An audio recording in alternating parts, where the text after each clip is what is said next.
Good morning. Good morning. How's everybody? Good. Good. So we had a pretty quick Board of Estimates meeting there. I think there were about 40 pages of policies that were presented to me yesterday. And while I have long days, I didn't have a chance to read them. And I want to make sure that my staff reads them and that we make sure that any policy changes that are being proposed, that we agree with them. So I'm open. Questions? Mayor, what's the status of the consent decree, and when do you plan on signing it for the police department and the DOJ, given, you know... How about I get one first? Oh, you haven't received it yet? Absolutely not. We have, they are in negotiations. Mm-hmm. And as soon as they finish their negotiations, I met with Loretta Lynch on Saturday. She was in our box, and she said she was working with our team, and she thought we had a good team, and she looks forward to continuing to work with them so that they can get it done. Do you want to get it done before Trump is elected? Or, I want to get it done. Before Trump is sworn in, excuse me. I would want to get it done. Okay, all right. Did the Attorney General give you an idea of whether she thought it was possible to get it done prior to the... Well, she thinks it's possible to get it done, but she says she's still working with our team, and we look forward to her working with our team. I'll get a briefing sometime today, I believe. Madam Mayor, the Should city, there be a briefing on the status? Yes. Okay. Madam Mayor, the city reached 300 homicides for the second straight year. What's the plan to reduce the murders in the city? Well, I tell you, it's really sad that we're at 300 murders. We're not as high as we were this time last year. I think we're around 325, 326.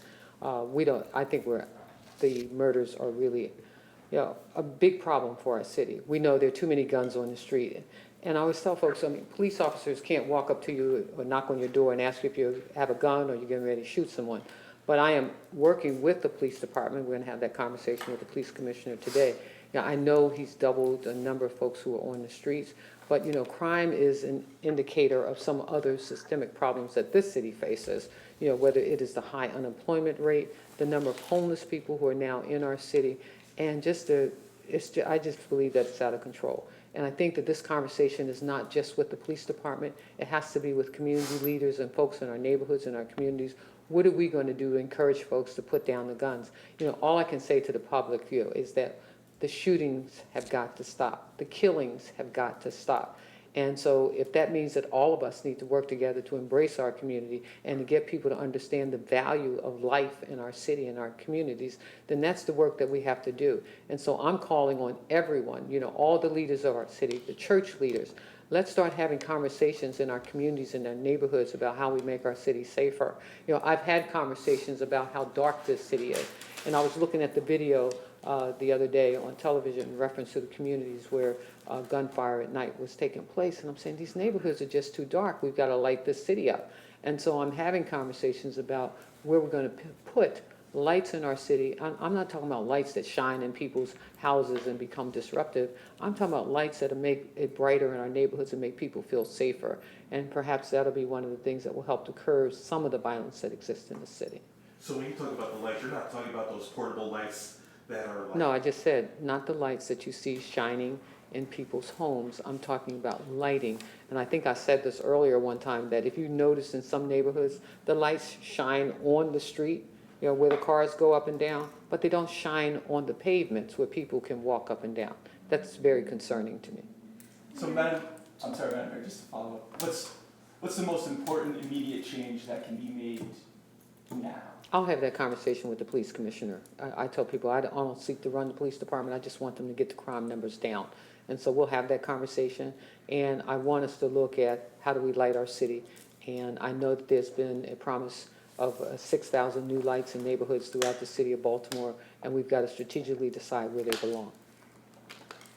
Mayor, tomorrow, polar vortex visiting the city, homeless situation. Is there any extra plan to get on the streets and try to help the homeless to find shelter? Well, I can tell you my team's been working all week on this. And I think that Pete Hammond specifically is almost a whole part of this whole grouping of folks who I believe will have the expertise to make sure that we get people off of the streets. Yesterday I took time to go visit a shelter right there on Fallsway and Monument because I want to see the conditions of the shelters. I've gotten some complaints from some folks, but I can tell you, they're making every effort to accommodate anyone. We will be going around the city trying to get folks up. We've made sure thus far that we have enough beds throughout the city for anyone that was homeless. I really, really must say that it was unfortunate that the gentleman who passed away most recently right out in front of City Hall, Mr. Lawrence Alexander, how tragic that was.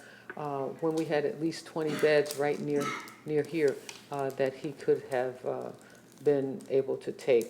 But that says something too about how we go about making sure people are up off the street. And when people are suffering, and as I've said, homelessness is not just about being homeless. It's about mental illness. It's about drug addiction. And I ran into a young lady at the shelter on yesterday. And when I walked in, somebody said, "Oh, there's the new mayor." And she said, "I don't know her." So I introduced myself. I said, "I'm the mayor of Baltimore." I said, "And you are," and I forget what her name, she mumbled, and she said, "I'm from D.C."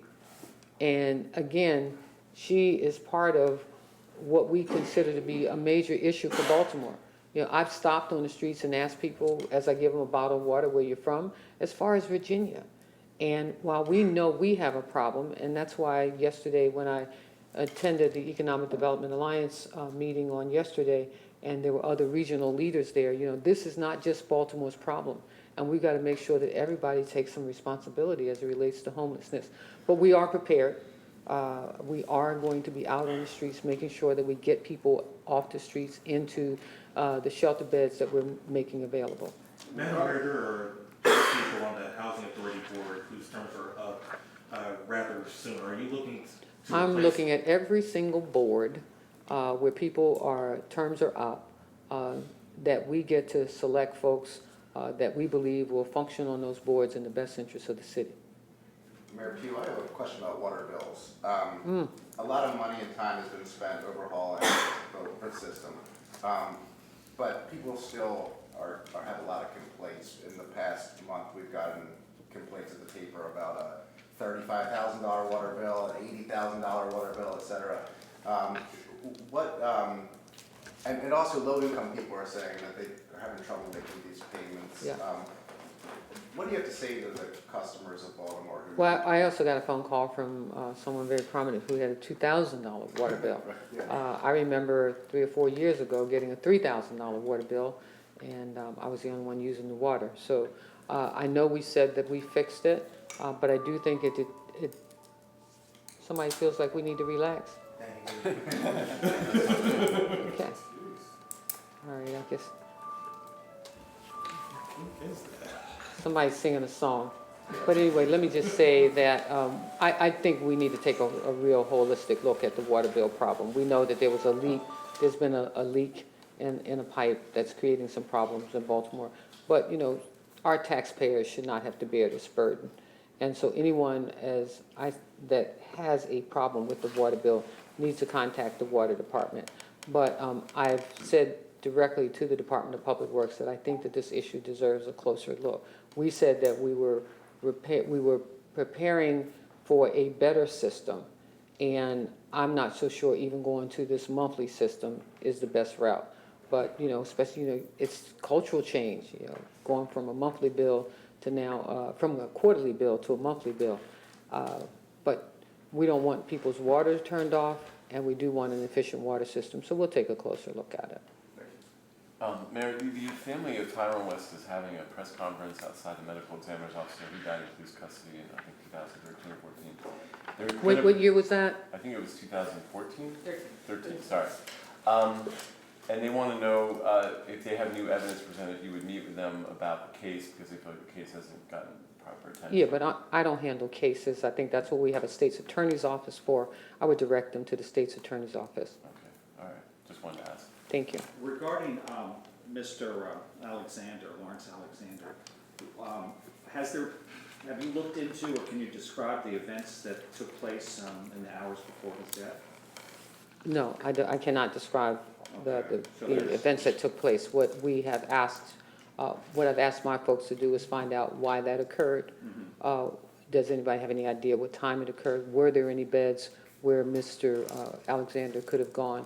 what is our outreach effort, and I've gotten some answers, not all of them, and I look forward to getting all of them. Do we know his cause of death? I don't know his cause of death. Exposure. Exposure, right. Any other questions? Madam Mayor, just going back to the idea about the 6,000 new lights, what would your expectations be for those lights in terms of their impact on crime? Well, I didn't put the number on them, it's just a discussion that we're having thus far. What I want to do is light up our community so that people feel safe walking our city. You know, there are many neighborhoods, including my own, that I wouldn't feel safe just walking in a certain direction. And so I want people to be able to walk out of their neighborhoods, like we can walk in certain parts of Canton and Felton and Federal Hill. You know, it should be the same all over the city. And so we want to take a look at how lighting is dispersed in our city and how we are equally distributing lighting in our neighborhoods to make people feel safer.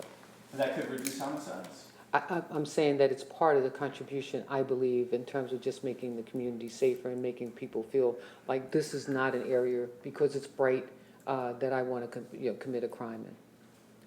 Can you go Certainly into- that's not, well, let me just finish, certainly that's not the complete answer to how we reduce crime in our city. You know, we were just talking about one example of something that I've been concerned about for quite some time. In fact, when I was on the city council, I created a committee called Baltimoreans United to Light Baltimore, called BULB, as a city council person. And that was because I was then concerned about how dark our city is in particular neighborhoods. Can you tell us a little more about your encounter with the president-elect during the Army-Navy game? Okay, before I do that, I have something for all of you all. Because I know that I've given you all the letter that I gave Trump, but I didn't give you the pen that I gave Trump. So I think that all of you deserve a pen that I gave to our president, and I want to see you wear them as proudly. It's just a flag with the Flag, seal. Baltimore City. The Oklahoma City, very nice. Here's yours, King. So, let's talk about the letter. How about we talk about when he stepped out of his vehicle and I was the only elected official there, and he walked over to me and I said, "I am the mayor of Baltimore." He said, "I know." And I said, he did. I said, "I'm very excited about being the mayor of Baltimore, and welcome to Baltimore. I'm so glad to see you in our city. It's such a great time as the Army-Navy game. But I want you to know that I heard what you said, and I think you all have what's in the letter about infrastructure and why we should be your model city right down the street. You know, we just got through talking about water bills, and I said to him that the infrastructure of our city is in disrepair. We're under a federal mandate. What we do for the Howard Street Tunnel, again, you all have the letter. So I said those specific things, and then he said to me, "That's good. You know, let's take a picture." And so, so we took a picture, and I said, "You know, I really need you to pay close attention to the fact that we could be your partner." And then Giuliani walked by. He says, "Hey, Mayor." I said, "Hey, Mayor, I need you to make sure he understands how important this is." And so I gave him the letter, and then I said, "And when I'm giving you this pen, this is a Baltimore pen, and every time you look at it, I need you to think of Baltimore." Madam Mayor, you were completely nice to him compared to what a good chunk of people have said about him, calling him outside his name. Well, first of all, I don't call anybody outside their name. Have I done that to any of you all? No. Okay. No, So I'm just saying. I would never, you know, and you have to understand that I have worked in Annapolis. I've been a city council person. I've worked in Annapolis. I've been a member of the House. I was appointed to the House of Delegates seat, just in case anybody doesn't remember, a tie vote, and Ehrlich broke that tie. And then I went to Annapolis as a delegate, completely unaware of what takes place. And the person who befriended me first happens to be now the Harford County executive, who, again, is a Republican. And we were running buddies in Annapolis. We were friends. He sat on my committee, along with the Howard County executive, Kittleman, who also sat on my committee. I think I do have the record in Annapolis for most legislation passed in a one-year period by a senator over a four-year period. close to 150 pieces of legislation. I didn't get that done just by being a Democrat. I got that done because I work across the aisles, as I always have. So I would never call a president-elect or a president or a governor or even you out of your name. But you understand No, I don't. the climate. Well, the climate is one thing. Yeah. I am mayor of Baltimore City. I'm mayor of all the people. I'm fully aware of the infrastructure needs of our city. And so I listened to some of the things that were said, what this president-elect advocates for, and we are primed for revitalization dollars, for restructuring our water system. As you just heard, how people are complaining, pipes breaking all over the place, streets are flooding. We need lighting, we need infrastructure fixes, and I thought it was appropriate to do so. What do you think would be the next step, or do you plan to take in terms of pursuing the White House and federal commitment? Is it through the delegation? My delegation, sitting with the delegation. You're hoping that they will contact his people and some of the Well, departments? our delegation will get the similar letter. We have to prepare for the delegation our needs. Those needs will include the needs that we spoke of, especially the infrastructure of the federal dollars for our water system, the federal dollars needed for the Howard Street Tunnel. What's really good about the Howard Street Tunnel is that it's also a priority of the governor as well. So I think that bodes well for Baltimore. How did you choose what to put in that letter? I mean, you got limited time with the president, limited number of things. Infrastructure needs are important. When you think about broadband, us not being ready for 5G, what's going to come with Port Covington with all of those infrastructure dollars, I just don't think that the city should bear the brunt of these costs. And when you put federal mandates on the city, it ought to come with money. Anything else? Thank you all. Please, I want to see you with your pens. Thank you. Thank you. Oh, yeah, yeah. One, Thank you so two, much. three, 4, 5, 6. We'll leave a few for the camera people. Yes. Can you like hold up? These are for the camera people. We want to see you all. All right, Thank you. Thank you. thank you. Just enough. Anybody here try to take 2? Okay?